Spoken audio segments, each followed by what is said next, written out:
আসসালামু আলাইকুম। আমি সোনিয়া, বাংলাদেশ টেকনিক্যাল এডুকেশন বোর্ডের graphic design skill level 4 certified trainer assessor. Graphic design basic to advance কোর্সের আজকে আমাদের ক্লাস নাম্বার 9। আজকের ক্লাসে আমরা দেখব হিস্টোরি ব্রাশ টুল এবং আর্ট হিস্টোরি ব্রাশ টুল। আমরা প্রথমে আর্ট হিস্টোরি ব্রাশ টুলটি দেখব, তারপরে হিস্টোরি ব্রাশ টুল দেখব।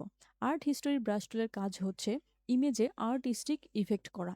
কিভাবে আমরা ইমেজে আর্টিস্টিক ইফেক্ট করব সেটার জন্য আমি একটি ইমেজ ওপেন করে নিয়েছি।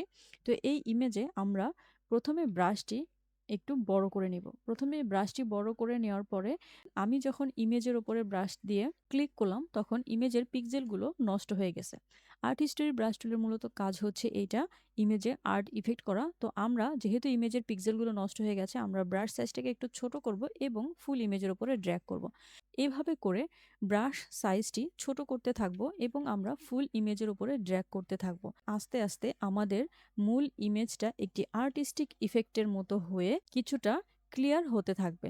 এইখানে আমরা যদি চাই আমরা পুরো ইমেজটাকে আগের মতো মাউস ড্র্যাগ করে করে ব্রাশ যত ছোট হবে তত পিক্সেলগুলো ফিরে আসবে। আমরা যদি চাই পুরো ইমেজটাকে আগের অবস্থানে নিয়ে আসতে পারি, কিন্তু আমরা আগের অবস্থানে আনতে চাচ্ছি না। আমরা মূলত চাচ্ছি এই ইমেজটিকে একটি আর্টিস্টিক ইফেক্ট দেওয়ার জন্য, পেইন্টিং ইফেক্টের মতো করার জন্য। তো দেখেন, আমি প্রথমে যখন ব্রাশটি বড় করে ড্র্যাগ করেছিলাম আমার পুরো পিক্সেলগুলো ভেঙে গিয়েছিল। যখন আমি ব্রাশটা ছোট করে করে মাউস ড্র্যাগ করছি তখন আমাদের ইমেজটি একটি পেইন্টিং ইফেক্টের মতো হয়ে ফিরে এসেছে। আমরা যদি কম্পেয়ার করে দেখতে চাই, আমি ইমেজের চোখটা বন্ধ করে দিব। দেখেন, আগের ইমেজটা ছিল এরকম, বর্তমানে আর্টিস্টিক ইফেক্ট হয়ে কিছুটা পেইন্টিং ইফেক্টের মতো হয়েছে। আশা করি আর্ট হিস্টোরি ব্রাশ টুলটি বুঝতে পেরেছেন। এখন আমরা হিস্টোরি ব্রাশ টুল দেখব। হিস্টোরি ব্রাশ টুলের মূলত কাজ হচ্ছে ইমেজকে আগের অবস্থানে ফিরিয়ে নিয়ে আসা, অথবা ইমেজের উপরে আমি কোনো কিছু অ্যাপ্লাই করার পরে আমার মনে হচ্ছে যে এটা আমার অ্যাপ্লাই করব না, আমি আগের অবস্থানে চলে আসা দরকার, তখন আমরা হিস্টোরি ব্রাশ টুলের ব্যবহার করব। হিস্টোরি ব্রাশ টুল নিয়ে আমি ব্রাশ সাইজটাকে যদি একটু বড় করে ইমেজের উপরে ড্র্যাগ করি তাহলে দেখুন আমার ইমেজটা আগের অবস্থানে চলে আসলো। অলরাইট, তো আমরা আরো একটি ইমেজের উপরে অ্যাপ্লাই করে দেখলে আমরা আরো একটু ক্লিয়ার হব। তো আমরা ইমেজটিকে কন্ট্রোল জে দিয়ে কপি নিব, এরপর আমরা আর্ট হিস্টোরি ব্রাশ টুল অ্যাপ্লাই করব।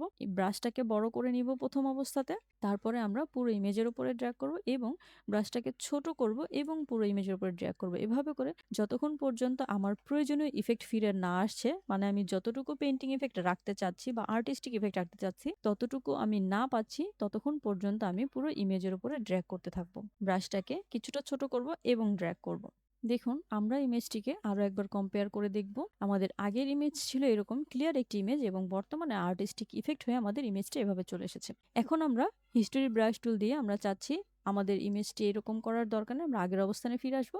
হিস্টোরি ব্রাশ টুলে আমি ব্রাশ সাইজটাকে বড় করে আমি জাস্ট ব্রাশের উপর দিয়ে অ্যাপ্লাই করে দেব। আশা করি হিস্টোরি ব্রাশ টুল এবং আর্ট হিস্টোরি ব্রাশ টুল বুঝতে পেরেছেন। আজকের ক্লাস এই পর্যন্তই। ভালো থাকবেন। আসসালামু আলাইকুম।